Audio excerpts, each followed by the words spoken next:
Hi Spartans, கத்திரிக்காயை எப்பவும் போல செஞ்சு சாப்பிடாம இது போல ஒரு முறை செஞ்சு பாருங்க. அரைத்தட்டு சோறு சேர்த்து சாப்பிடுவீங்க. வாங்க கத்திரிக்காயை சமைக்கலாம், ருசிக்கலாம். Let's start.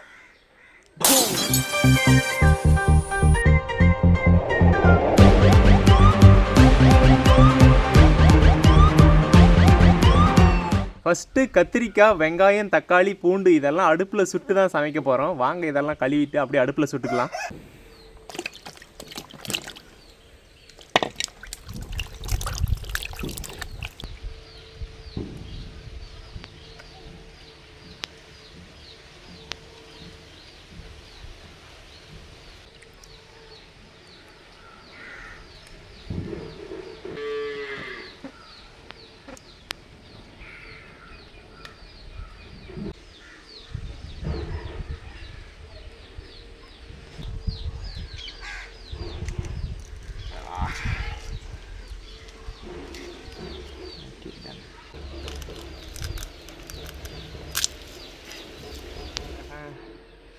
டடா, எல்லாத்தையும் கலர்ஃபுல்லாக கம்பியில் கோத்தாச்சு. இது அப்படியே நெருப்பில் சுட வேண்டியது தான்.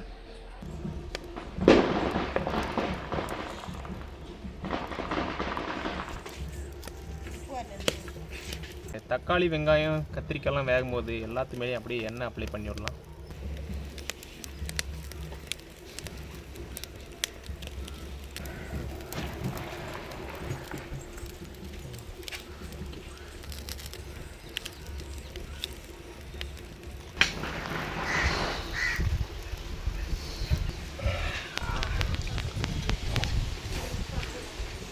எல்லாம் நல்லா வெந்து வாசனை கம கமன்னு வருது. இது அப்படியே உரல்ல போட்டு அரைச்சிடலாம் நைஸா.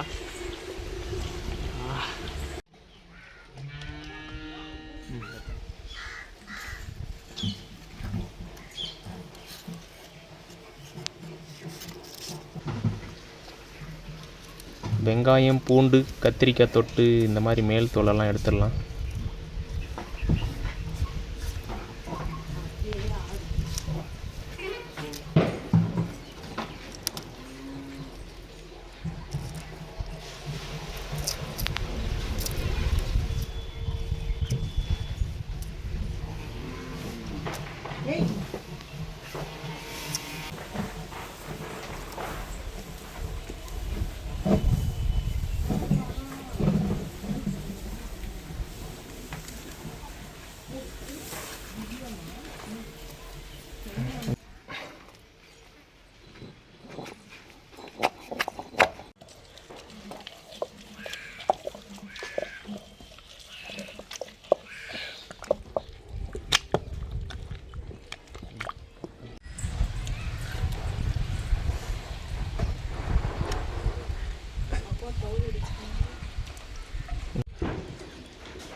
எண்ணெய் நல்லா காஞ்சிருச்சு. அப்படியே கொஞ்சமாக கடுகு போட்டுக்கலாம்.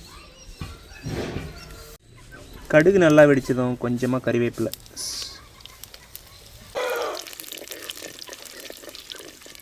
அரைச்சி வச்ச கத்திரிக்காயை சேர்த்துடலாம்.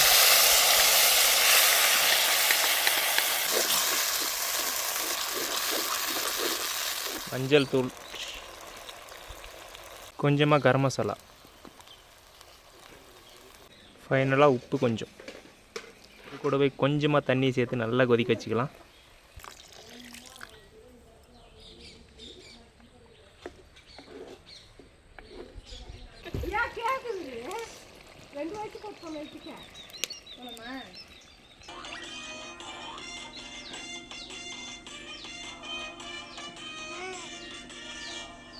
டடா, எப்படி இருக்கு? டேஸ்ட் பண்ணி பார்க்கலாம்.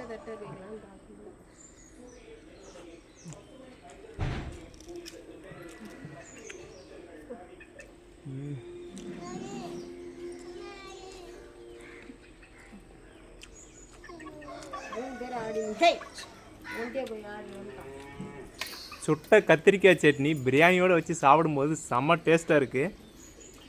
இதை பிரியாணியோடு மட்டும் வச்சு சாப்பிடக்கூடாது, ஒயிட் ரைஸோட களியோடு வச்சு சாப்பிடும்போது இன்னும் நல்லாயிருக்கும். எங்கள் வீட்டில் இப்போ பிரியாணி இருந்துச்சு, அதனால் இதோட வச்சு டேஸ்ட் பண்ணுறேன். இதோட வச்சு சாப்பிடும்போது இதோட காம்பினேஷன் ரொம்பவே நல்லாயிருக்கு.